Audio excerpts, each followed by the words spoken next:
by Julian Sayin, Ohio State redshirt freshman quarterback. Thanks for coming on the Heisman Trophy Podcast. Thanks for having me on. Excited to be here. Julian, you're in your first year as a starting quarterback for the Buckeyes. After spending last year as a backup, you obviously got a different perspective on things now that you're the starter. But how would you compare this year's team so far with last year's squad, the squad that stumbled a couple times during the season but pulled it together during the playoff? Yeah, I think last year's team, they had a lot of veterans. So it's definitely a different team than last year. We're a pretty young team this year. We're still growing every week and trying to get better. I feel like, the guys on this year's team took so much from last year's team, just that leadership roles they had, being in the room with Will Howard last year. It was awesome to see the leadership and, took so many things from him. So I think, the guys on this year's team, we're a younger team, but we took a lot from last year's team and in those, veteran roles. Julian, I was at the game versus Texas when you had your first start, and something stood out about you right away, and that was not just your accuracy, but your ball placement. You were 13 of 20 in that game, and I think there were 2 or 3 drops in there. So just looking at the box score didn't really tell the whole story, but I remember telling a friend of mine halfway through the game that you were the most accurate passer in college football, and my friend said, "How can you say that after just one game?" And I said, "Because it's true." And then the next week you were 18 of 19, and they didn't question me again on it. But a lot of quarterbacks these days have high completion percentages because there's lots of easy short throws that are just like long handoffs. But to me, it's the consistency on your ball placement that separates you. And I'm curious what your method was to help develop that ability. Yeah, I think growing up, I've always been an accurate passer. But it takes a lot of work and practice and being on the same timing with your receivers and the offensive line, protecting up front, and then, being able to see the receivers break and anticipate the window. And, obviously they got to make contested catches as well, which will only boost the completion percentage. So I think it's a lot of things that factor into that, but I think just the practice and the reps and the timing of it, getting on the same page with the guys.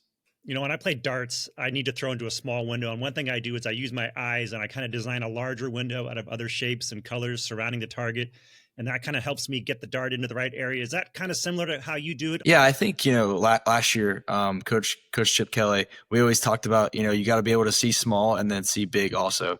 You got to be able to see the whole picture, but then also really kind of laser focus on the window you want to throw it in and, exactly where you want to put the ball. So that's something that, I try to focus on. You didn't complete this high of a percentage in high school. Are you that much better now, or does college football just come easier to you than you thought? I think, it's a combination of things. We have some really good players here at Ohio State. So I think, the receivers are always making contested catches. The offensive line is doing a great job of protection. And I think my understanding of the game has just grown a little bit more just because of, the coaching that I've gotten here at Ohio State. And, it's only going to continue to grow. I'm still, trying to develop that area. Back to the Texas game, it seemed like the offense was a bit buttoned up in that one. Things have since opened up a bit. Was that a product of the opponent and wanting to play close to the vest, or was it about bringing you along slowly in that game? Yeah, I think, Texas they were a defense that, they were kind of try to keep things in front of them. And then also, it was my first start. So I think, we were just a little bit, try to take things a little bit slowly. And, I think, we executed as an offense in the run game at some good things. So I think, it was kind of a byproduct of both things. You didn't seem very nervous. Did you feel nervous going out there?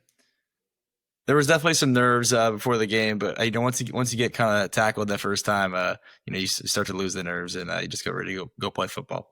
Yeah, you're now looking very comfortable running the offense. Your accuracy on deep balls is off the charts. You could throw it on the run or on the pocket. What's an area where you think there is still room for improvement, not only for you, but for the offense as a whole?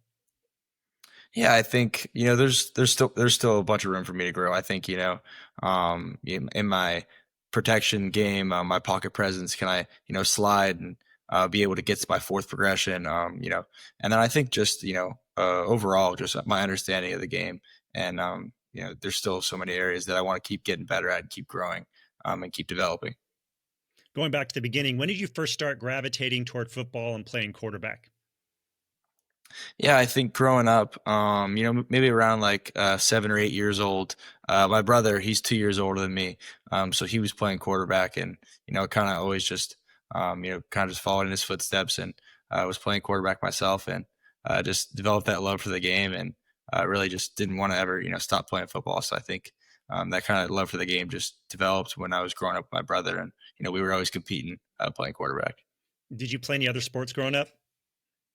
I didn't really, I played basketball and lacrosse a little bit, but it wasn't, I wasn't like a serious sports. Once I kind of got towards seventh and eighth grade, I stopped playing and just continued on football.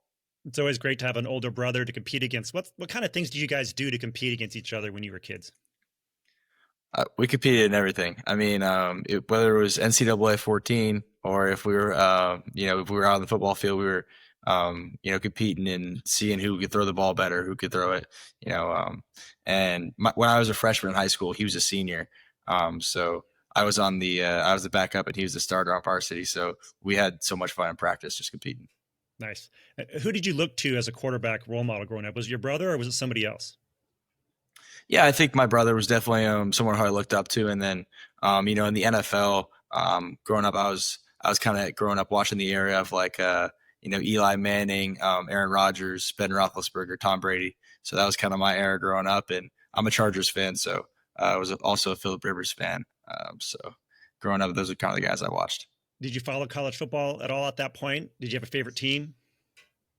Growing up, my guy was Marcus Mariota. Growing up on the West Coast, Oregon was big, and the uniforms and having a guy like Marcus, who could really be a dynamic player. That was kind of the team growing up when I was younger.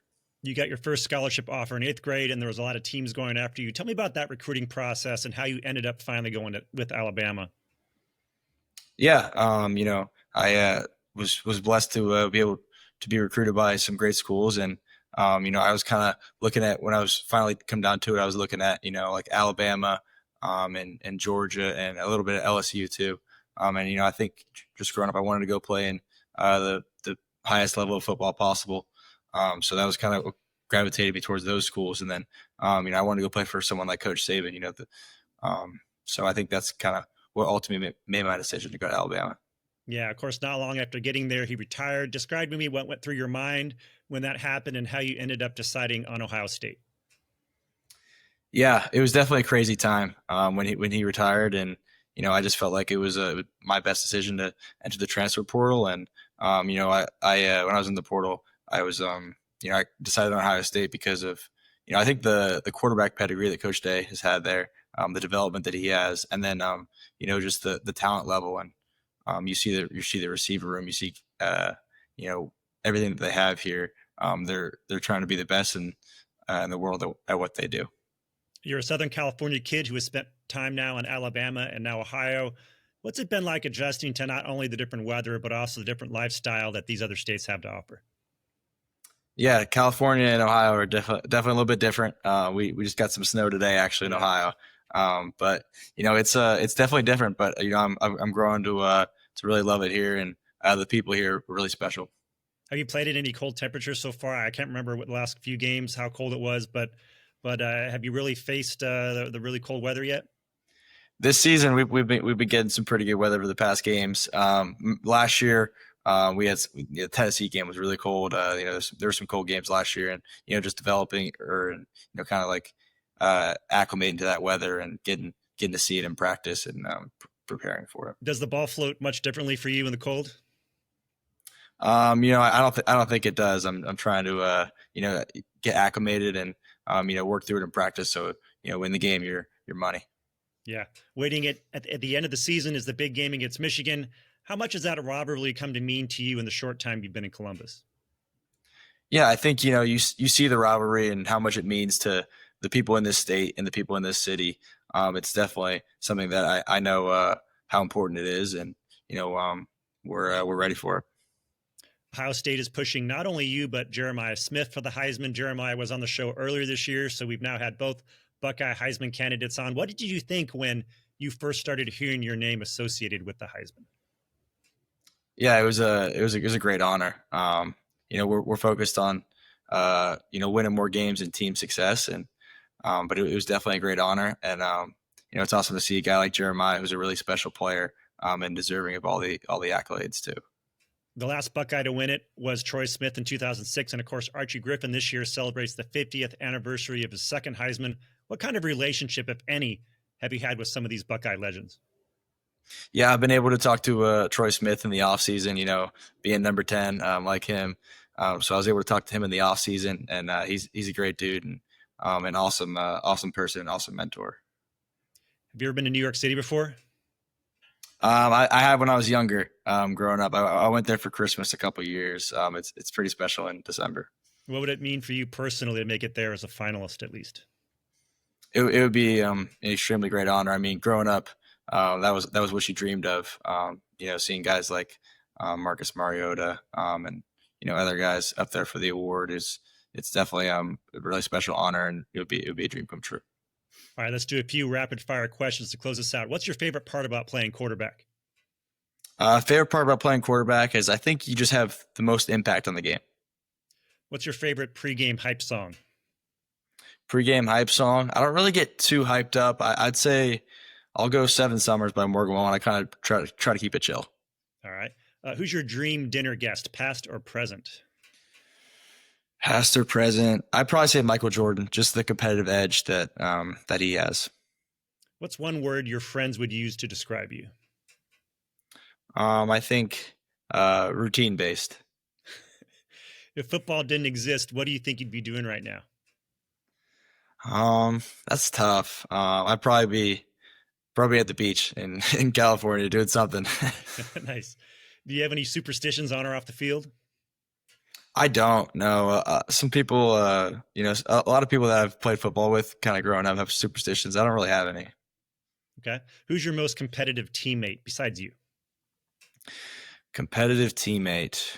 I think we have some really competitive teammates. I think Jeremiah is a really competitive guy. He wants to win in everything he does. Yeah. What's your favorite part about living in Columbus? I think it's a really good city. There's a lot of good food here, a lot of things to do. I didn't really anticipate that when I was first coming here. I'd never been here, so it's a good city. Were you anonymous last year walking around going when you were a redshirt freshman? Yeah. And now those days are over. You pretty much can't go anywhere, right? Yeah. Not as bad as like Jeremiah. Jeremiah definitely can't go anywhere. Yeah, but he's pretty popular. Yeah. When you go home to California, what's the first meal you ask for? I go breakfast burrito when I go home, and then like tacos. Really, the Mexican food back home is it's second to none. Absolutely. And finally, what's a talent you have that few people know about? I mean, before I got here, like when I got here, nobody really knew that, like I go on the water, like I boogie board surf. Nobody really knew that about me until I got here. So I think that's expected if you're from Southern California, especially in the Carlsbad area. They were like, people were asking me at first, they were like, so like, do you like get, like, you ever been in the ocean? I was like, yeah, like I was in there like every day growing up. Oh, well, Julian Sayin, good luck against UCLA this Saturday. Thanks for coming on the show. Good luck the rest of the season. And maybe if all goes right, we'll see you in New York. Thank you. Appreciate it.